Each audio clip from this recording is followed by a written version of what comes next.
RSS ಮಧ್ಯಪ್ರವೇಶ ಬಳಿಕ ಪ್ರಧಾನಿ ರಾಜೀನಾಮೆ. ಬೆಳಗ್ಗೆ ಅಷ್ಟೇ ಮೋಹನ್ ಭಾಗವತ್ ಸಂದೇಶವನ್ನ ಕೊಟ್ಟಿದ್ರು. ಈ ಕೆಲಸ ಅವತ್ತೇ ಮಾಡಕ್ಕೇನಾಗಿತ್ತು ಸರ್ ನಿಮಗೆ? ಹೊಸ ಪೀಳಿಗೆಯ ಮಾತನ್ನ ಕೇಳಬೇಕು, ಆದೇಶ ನೀಡುವ ಬದಲು ಸಂವಾದವನ್ನ ನಡೆಸಬೇಕು.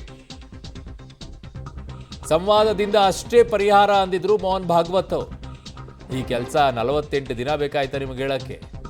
ಭಾಗವತ್ ಹೇಳಿಕೆ ಬೆನ್ನಲ್ಲೇ ಈಗ ರಾಜೀನಾಮೆಯನ್ನ ಕೊಟ್ರ. ಕಾರಣ ಧರ್ಮೇಂದ್ರ ಪ್ರಧಾನ್ ಮೂಲತಃ RSSನಿಂದ ಬಂದಿರುವಂಥವ್ರು.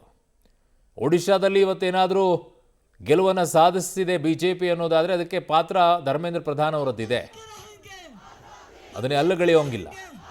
ಸೊ ಹಾಗಾಗಿ ಈ ಮೋಹನ್ ಭಾಗವತ್ ಅವರು ಕೂಡ ಇವತ್ತು ಹೇಳಬೇಕಾಯ್ತಾ? 47 ದಿನ 48 ದಿನ ಆಗೋಯ್ತು ಈ ಪ್ರಕರಣ ಬಂದು, ಹೋರಾಟಗಳು ಕೇಳ್ತಾ ಇದ್ದಾವೆ, ಯುವಕರು ಎದ್ದೇಳ್ತಾ ಇದ್ದಾರೆ. ಈಗ ಸ್ಟೇಟ್ಮೆಂಟ್ ಕೊಟ್ಬಿಟ್ಟು ನೀವು ಕೇಳಿ ಅವ್ರ ಮಾತನ್ನ ಅಂತ ಹೇಳ್ತಾ ಇದ್ದೀರಾ. ಯಾಕೆ ನೈತಿಕತೆ ಅನ್ನೋದು ಇರೋದಿಲ್ವಾ? ನನ್ನ ಅವಧಿಯಲ್ಲಿ ಹಿಂಗೆ ಆಗೋಗ್ಬಿಡ್ತು, ನಾನು ಸರಿಯಲ್ಲ ಅಂತ ಹೇಳಿ.